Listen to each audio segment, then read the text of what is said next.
So it's been a pretty successful excavation so far. We've found lots of objects and artefacts that we're quite excited about.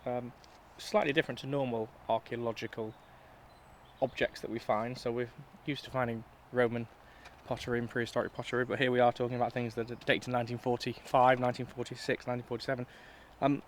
I suppose the finds really can be separated out into two main categories. They're the categories associated with the buildings themselves that we were looking for.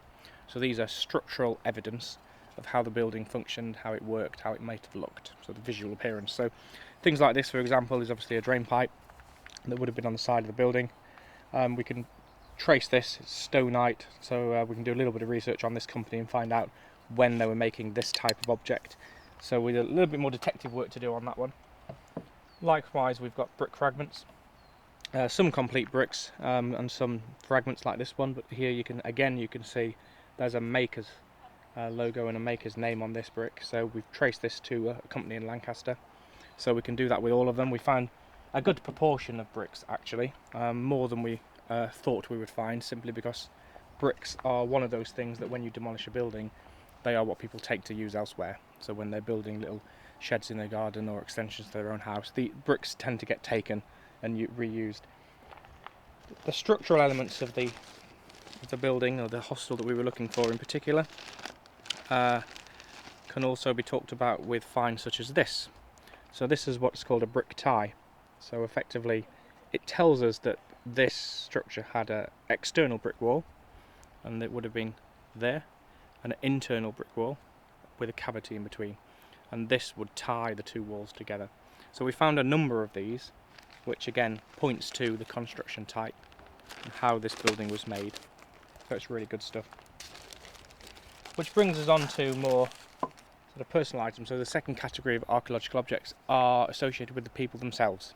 So it's what was happening inside these buildings and inside the garden areas. So we've got a whole array of finds. So we can start off with fragments of animal bones. So this is what the people were eating. So here you see some sheep bones, again leftovers from dinner. In these days they didn't have garbage men who came every week to take their rubbish away, so sometimes things just got discarded in different ways. And then we move on to more foodstuffs. So this is a crisp packet. So again, this hasn't got a date on. So again, highly unusual for archaeologists to think of a crisp packet as an archaeological find, but in this case it really is, and we rather suspect this is probably dated more to the demolition of the property rather than the 1940s. But so we'll trace this company. We've already had a quick look at when they were making salt and vinegar crisps like this, but we haven't managed yet to find this actual design on the front cover. So we'll be able to date that, I'm sure, further down the line as to what that dates to. And then other personal objects which we've got to try and trace and figure out what sort of date these things were used. So this is quite an unusual one. So this is a curly top hair gel that's designed for infants. So this would have been put on infants' hair to make it go curly. So again, we don't know the date of that, but it could well be maybe 50s, late 50s for that one, given the design on it.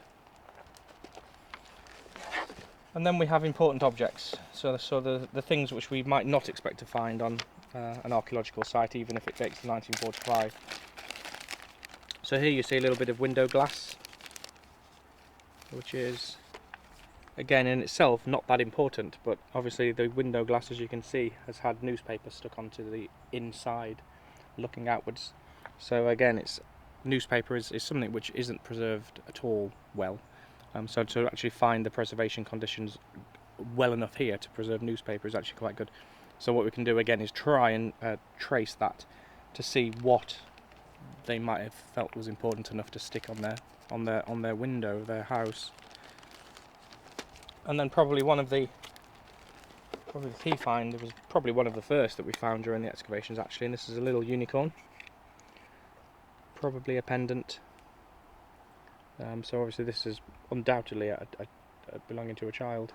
So we've looked at the dates of some of these designs, these overall designs. They date to the late 30s, early 40s, which is sort of the time that we're looking at here. So we can't say that this definitely belonged to one of the children when they were brought over into the chalet hostel here, but it's certainly a possibility that we'll do further research on. And also, it's quite a poignant object because obviously unicorns are associated with children and myth and legend and hope and things like that. So that was quite an interesting find, and certainly one of the best ones, with it being one of the first as well.